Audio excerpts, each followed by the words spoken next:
Elevation Studios.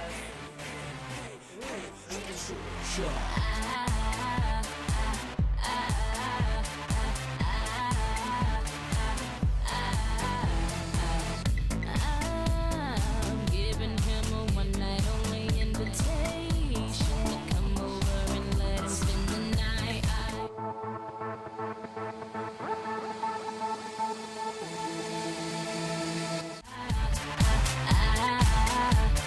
My name is Robert Prescott Lee. I've been dancing since I was about 12 years old, professionally working since I was about 15, 16 years old. My wife and I opened the studio roughly about 3 years ago. I teach mainly contemporary hip hop and jazz. At the studio, we teach everything from ages 3 all the way through professional, jazz, tap, lyrical, hip hop, ballet, contemporary, modern, a little bit of yoga and Pilates as well. My name is Alex Arnold Lee, and I'm married to Robert Prescott Lee. I've been dancing pretty much my whole entire life. Started when I was 3, and I started professionally dancing at 18. I primarily specialize in jazz, and I like doing a lot of theatrical work. I would say more, showy. I came from more the commercial world of LA and just a lot more of the pop industry kind of stuff and backup dancing. And so we definitely have 2 different ideas and concepts of how we handle things. He's very serious and more like, down to work. I'm very much more, I think, flighty and playful and like all over the place, but for some reason it works. After I graduated at Cal State Long Beach, I wanted to open up a studio where we specialize in the art of movement. For people that graduate school and college and whatnot and that want to continue dancing, we wanted a place for them to grow. And she came with this great idea and she said, I've had these thoughts and ideas about why not have a place for kids to truly, truly train, not just come and hang out or be babysat by, teachers. I want a place where these kids can physically get a professional, education and have a creative outlet. We decided to open the studio together and, got married in the process.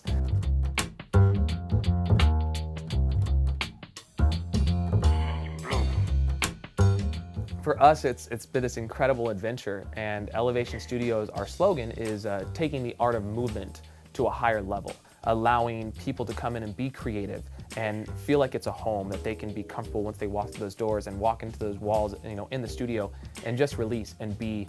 If they're sad that day, let it go. If they're happy, express that. Dance teaches people discipline. It teaches them, creativity.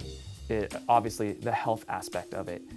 For us, it really has been about allowing people to come in, do what they need for them and for their personal self, and being able to walk out of here a better person. It's not about just being on a competition team or just being the best dancer. Yeah, we have some of the most amazing, talented kids I've ever seen and taught in my life, and they will go on to have brilliant careers.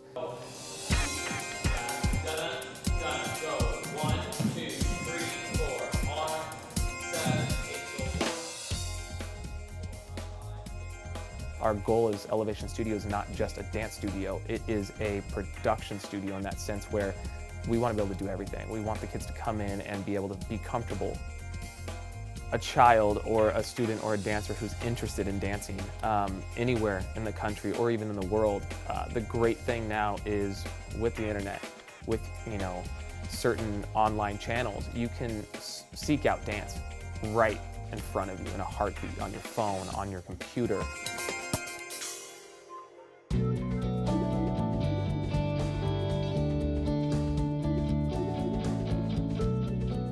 For those of you who don't know, this is Alex, and I'm Robert. Thank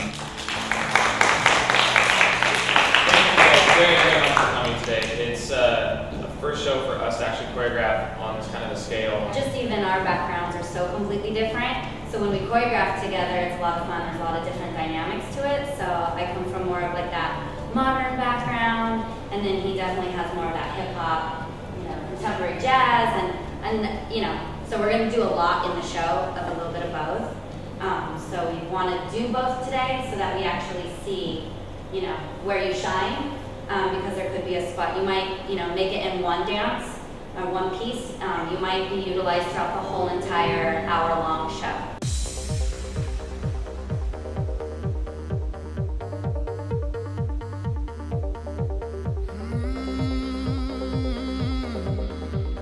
For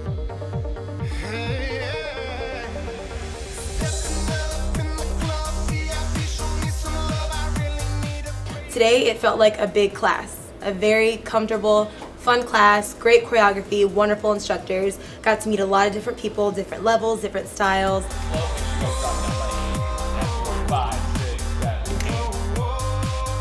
This one was a lot more homier, like friendlier. Even though I've never been here, I just got that vibe from the studio.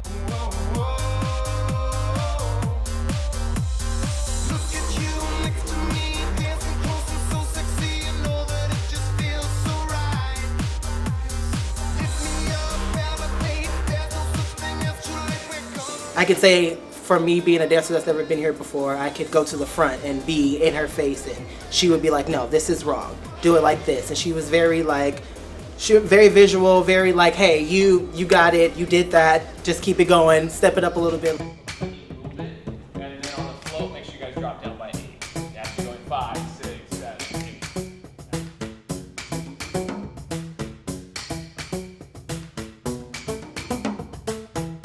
It was a lot of fun to see what everybody's backgrounds were. You can automatically tell the minute they start dancing, you know, what they're more trained in.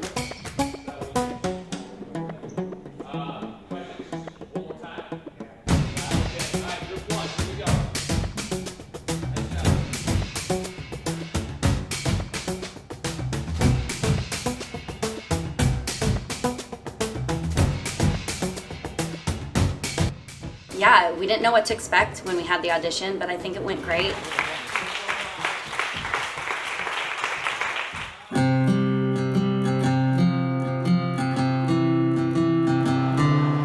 Yeah, I've watched 3D like in, you know, mostly like Alice in Wonderland. Like that was awesome.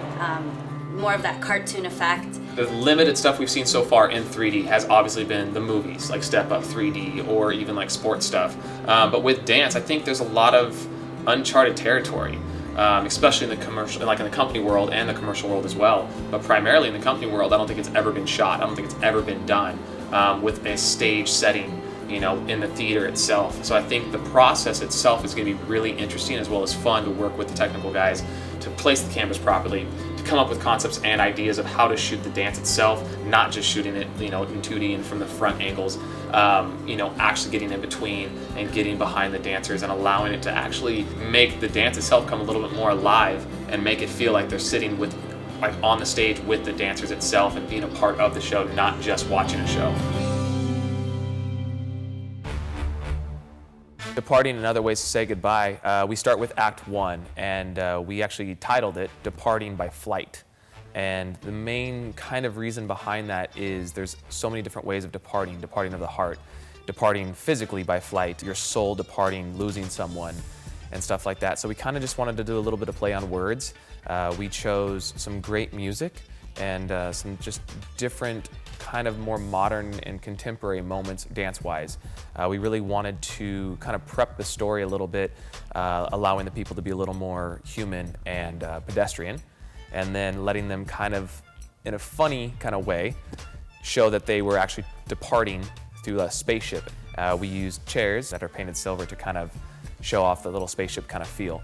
And then we went from the modern contemporary movement to a really high energy jazz number that we have used in the past that we wanted to recreate and structure a little bit differently and really kind of show its capacity and stuff like that, and really kind of dive into that storyline. And in the beginning, we kind of set it up showing a human connection where you're on Earth, you're with people. And when we choreographed it, we actually did a lot of improvisation to choreograph it.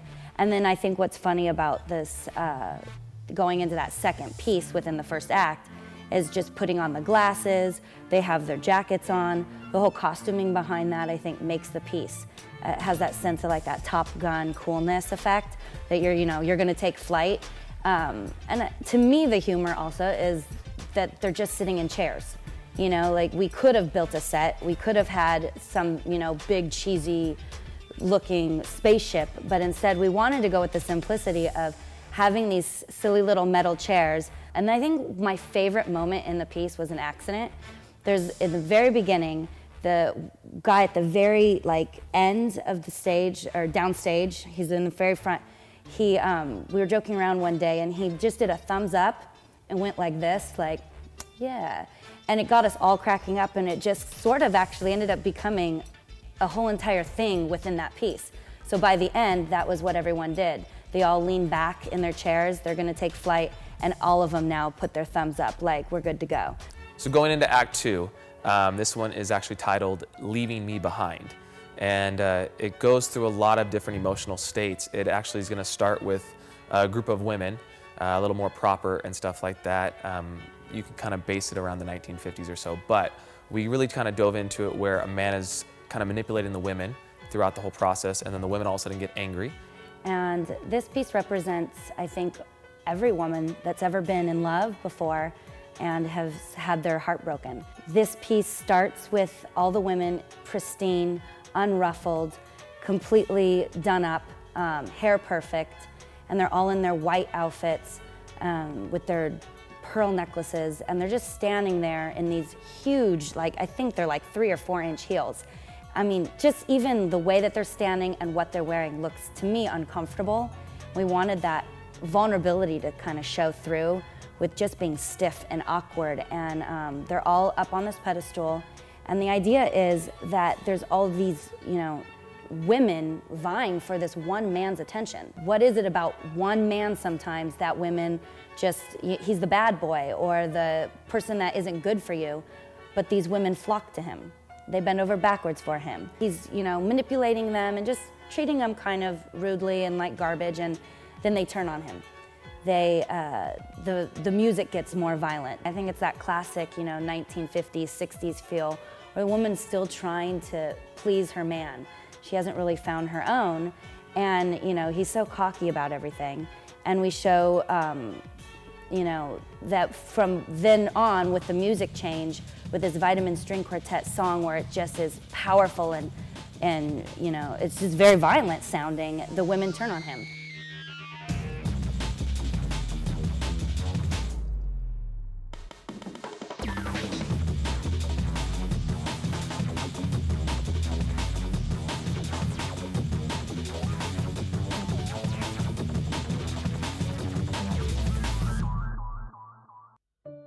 And then we actually then dive into a moment, which is one of my favorite pieces that we did in the whole show, is a woman on a pedestal. And it's an amazing, amazing piece. And you know, in life, if you ever put an idea or a thought or an actual physical human being on that pedestal, they're normally gonna fall off. It's always really hard to kind of have that person always on that pedestal. And so for us, the idea is this woman is trying to get off this pedestal, and it's a whole group of men not ever letting her touch the ground. And the moment she does, it kind of ruins it for all the men. Almost like just this goddess that they don't want her to really move, and they don't want her to come down, and they don't want her to be herself. They're not interested in getting to know her, you know, her emotions or anything. They just want her to be this vision of, you know, perfection. And slowly she starts trying to leave the pedestal. She's, you know, leaping. I mean, at one point, it's so awesome. I love this part where she just takes a flying leap of faith, trying to get off this thing and into one of the men's arms, and he just swoops her up, doesn't let her feet ever touch the floor, and props her back up. And then eventually she does get off the pedestal, and they don't want anything to do with her, which I think is really symbolic of real life. Sometimes when you fall off that pedestal or someone gets to know maybe the real you, it's not what they thought.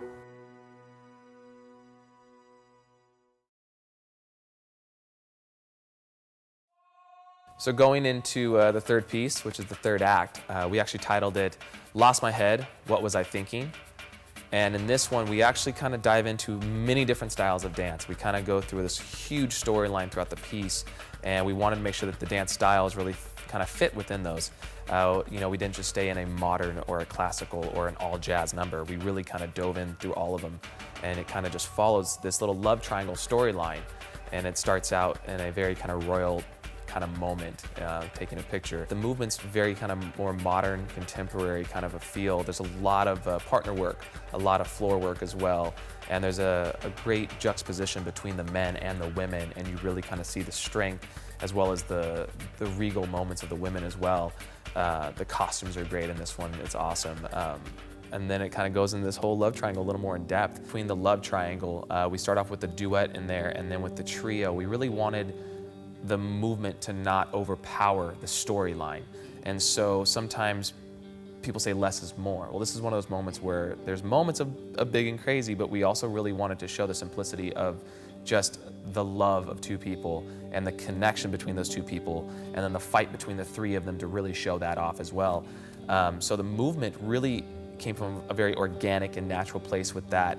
I know between Alex and I, we both really try to pull from something more, we actually say from your gut, versus not just the heart itself of the piece, and allowing the dancers to kind of build on that as well. You really start seeing the characters build in this third act, this third piece of choreography, where it's just, they all are taking on these characters, this aristocratic feeling.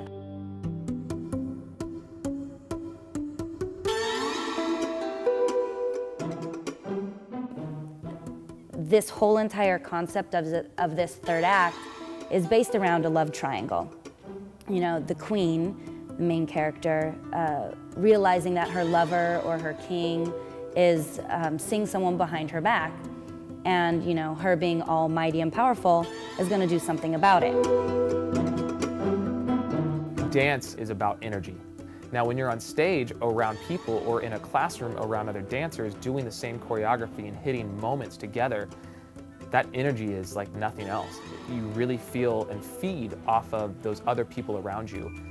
You know, if you've ever said something at the exact same moment as the person across from you, and you hear that kind of harmonic moment, you kind of go, whoa.